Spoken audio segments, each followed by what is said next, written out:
I had just finished preparing dinner for the family, but it turned out that the wives weren't included after all.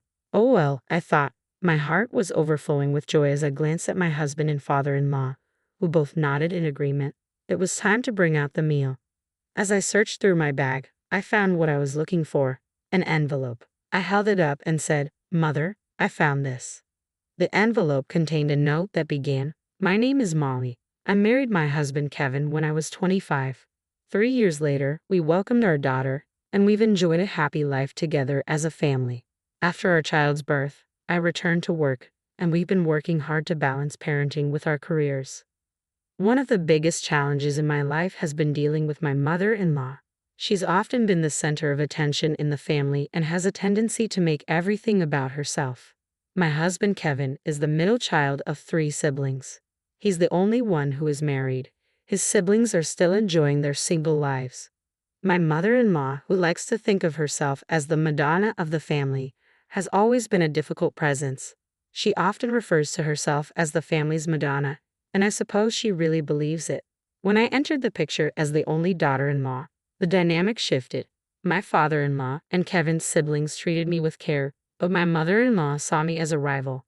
At the beginning of our marriage, Kevin's mother was convinced that I would never fit in. She would insist that Kevin should not forget the family meals despite our busy lives. "You should still have meals at our home," she'd say, even though Kevin and I manage our household together and he's supportive of my cooking. Kevin always stood up for me. He's someone who speaks his mind and is unwavering in his support. While he appreciates my efforts and our shared responsibilities, he sometimes misses the subtle ways his mother tries to undermine our choices, especially when it comes to meals. When we visit my husband's parents' house, my mother-in-law serves the meals. On the surface, it seems like a typical family dinner, but there's something peculiar. She never lets me into the kitchen. Even when I offer to help, she insists I stay out. The food always looks the same, and since I'm not allowed to assist, I never know what's in it. Once I had a soup filled with tiny fish bones. I didn't realize it until I drank it in one gulp, which left me in excruciating pain. Another time, I bit into a stick of bitter garlic mixed into a dish that was overwhelmingly harsh. "Molly, are you all right?" Kevin asked, noticing my discomfort. "I think I have a stomach ache," I replied. "Are you okay?" my mother-in-law pressed. "Oh, you don't like my food, do you?" she said, her tone sharp. "She said she's not feeling well." "Stop it," Kevin intervened. "Maybe she's just pretending," my mother-in-law suggested dismissively. "I don't think so," Kevin replied, clearly frustrated. "Hey, stop treating her like this when she's sick." "Fine, you're all on her side," my mother-in-law snapped. "That's not what we mean," Kevin said, trying to calm the situation. "I made dinner for everyone. What's wrong?" "Don't worry, I'll eat it all," I assured them, though I was struggling. "No, you," Kevin started to say. "You scared me," I exclaimed, seeing his reaction. "What's wrong? Why are you shouting?" I asked. "It's just," Kevin said, "I can't let you eat food that's gone cold." He took the plate of meat and potatoes from in front of me. "What the hell?" I exclaimed as he threw the food away. "Why is it so different from what I'm used to?" "It happened before," Kevin said, clearly frustrated. "I was served a soup filled with tiny fish bones. When I mentioned it, my confusion was met with denial." "Mom, what's going on?" I asked, bewildered. "I didn't do anything. You must have misunderstood," she replied. "Of course not. This meat and potatoes are terrible," I insisted. When my husband tried to serve the meat and potatoes to my father-in-law, my mother-in-law snatched the plate away. "If it's that bad, you don't have to eat it," she said dismissively. "That's not what I meant," my husband said, frustrated. "I'm asking why Molly's food is so bad." "I have no idea," my mother-in-law responded. "I think she did it on purpose," my husband accused. "Enough. This is unbelievable," I said. "You never let Molly into the kitchen, and now you're taking the plate like that? There's something wrong here." "Yeah, I think so too," Kevin agreed. "Well, I'm done," I declared. "I'm never cooking another meal here again."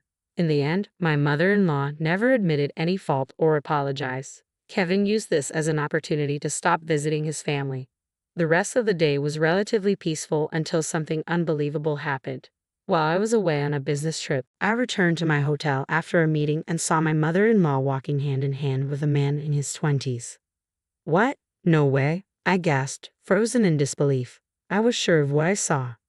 I didn't recognize the man with my mother-in-law, so I decided to follow them. They went into a cafe and sat by the window, not directly across from each other but side by side.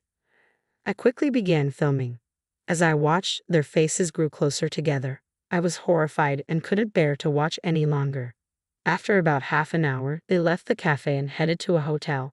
The next day, I waited until the kids were in bed and turned to my husband. "Hey, you know what?" I started. "You wouldn't want to see your parents doing something shameful, would you?" I hesitated, gauging his reaction before deciding whether to show him the videos and photos. If he didn't want to know, I planned to delete them. "I don't care," he said. "If you want to see something unsavory your own parents are doing, then I guess you can learn something from it." I was taken aback. "Wait, you're okay with this?" "Well, if there's something wrong with your parents, I'd like to know." "Actually, it was your mom," I revealed. "Oh my God, was it my mom?" he asked, stunned. "Yeah, I guess so." "What did she do to you?" he asked, clearly distressed. "Nothing to me personally," I said, "but I saw what happened yesterday." "Oh, seriously?" he responded. I handed him my phone with the videos and pictures. He looked at the images and said, "Oh my God, that's disgusting. I can't believe my mom did that. How old does she think she is?" He didn't seem shocked, though. "You're not shocked?" I asked. "No, not at all," he replied. "I mean, it's not her first time." "What do you mean?" I asked. "It happened a long time ago," he explained. "She used to cheat when she was traveling a lot, although she always said it was for work. My brother was still in middle school at the time. Dad forgave her and they tried to rebuild their relationship." "I see," I said. "Well, I guess they won't be rebuilding it again anytime soon." I found an agency to investigate the situation and asked if I could use the money for it. "Of course, it's worth it," my husband assured me. "Thank you. I'll let you know how it goes." After a month of searching and waiting for results, we finally received the report. My husband was stunned when he saw the findings. "Let's take the report to Mom," he suggested. "What? Is that really necessary?" I asked. "Why not just give it to Dad and let him decide?" I proposed. "That won't make us feel any better," he countered. "Molly, Mom did something terrible to you. We need to confront her to get some revenge. It's the only way I'll feel better." "I should do something for my dearest wife, shouldn't I?" Kevin said with determination. "Oh, Kevin," I replied, touched. Truth be told, I wanted to see my mother-in-law lose her composure in front of me. I wanted to get back at her for everything she had done. "Good job, Kevin," I said. "I'll let Dad know about this before we confront her. I don't want to drop the truth on him out of the blue." "Yeah, that's a good idea," Kevin agreed. So we left our son at my parents' house for the weekend and headed to my husband's parents' home. When we arrived, my mother-in-law scolded me as usual, but I didn't care. I knew today was the day it would all come to a head. The confrontation was planned for dinner. However, my mother-in-law launched an unexpected attack right from the start. My husband, father-in-law, and I were all caught off guard. "Let's start the meal," my mother-in-law said with a smile, but her tone was icy. The three of us, including myself, were left stunned. "Since you don't like my food, there's no food for you," she announced, adding that she had prepared the meal only for the family members, excluding the wives. "Okay, fine," I said, my heart racing with a mix of joy and anticipation. I glanced at my husband and father-in-law, and they both nodded in agreement. "That's it. Now it's time to reveal everything," Kevin said. "It's okay. I'll eat," I reassured him. I prepared the meal and then remembered something. "Wait a minute," I said, searching through my bag. "Here it is, Mother. I found this." I held up an envelope. "Well, I can't eat this," I added. "Oh yes, this was a present for Mother. I totally forgot about it." I handed the envelope to my mother-in-law. "Oh, you can be smart sometimes," she commented with a hint of sarcasm. Despite the comment, my mother-in-law accepted the envelope happily. But as she looked at the contents, her hands stopped and she began to tremble. "What's the matter?" I asked. "It's nothing," she replied, trying to dismiss it. "Is it really nothing?" I pressed. "What did she give you?" "It's nothing special," she said, but her voice was shaky. "Come on, let's see," my husband insisted. My mother-in-law tried to use her chopsticks to get some rice, but her hands were so unsteady that the rice spilled out of the bowl. "What's going on?" my husband asked. He took the envelope from her, and she desperately reached for it. "Give it back to me," she pleaded. My husband examined the contents. "What's this?" he asked, looking at the report.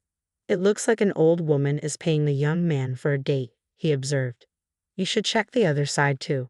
Turning it over, he found photos of my mother-in-law with several young men. At first, the images seemed to tell a story that matched the report. I initially thought my mother-in-law was having an affair with just one young man, but the agency revealed that she had been involved with several young men. You really don't learn, do you? I said in disbelief. I can't believe all my hard work led to this. I'm thinking of divorcing you. Wait a minute, my mother-in-law interjected. This isn't cheating, it's just for fun. You're not going to waste that money on something like this. It's disgusting, I replied. And these guys are even younger than us. Oh my God. By the way, including Dan and Jason, we all know about this now, my husband said firmly. We're cutting you off. I'm cutting you off too, my mother-in-law snapped. Don't worry, I said. All you have to do is accept it. I know you don't have the money to pay me back. In exchange, never show up in front of us again. Wait a minute, she said defensively. It's not just a casual date. I was exploring different worlds.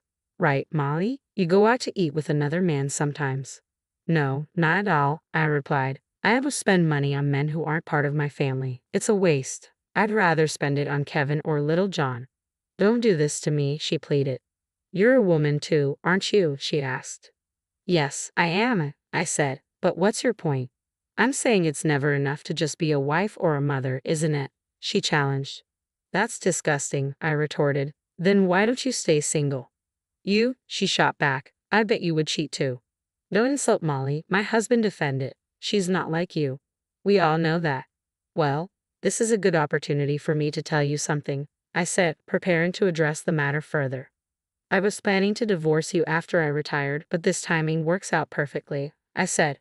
Huh, my husband responded, confused. I forgave you when I discovered your affair years ago. You didn't learn from it and continued the same behavior. I knew all along, on the nights you were out, dinner was frozen food. You didn't think I'd find out, did you?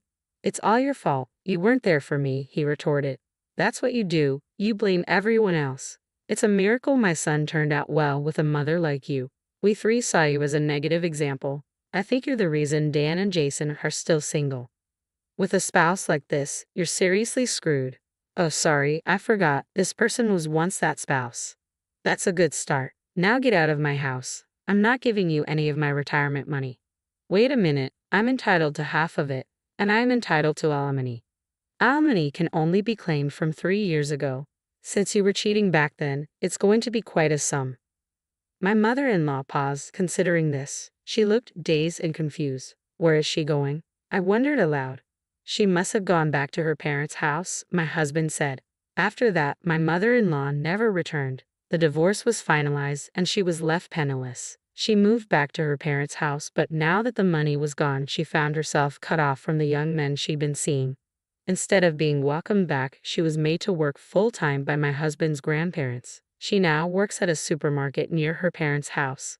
My father-in-law, a very generous man, had been foolishly betrayed by her. With her gone, our family is finally in harmony.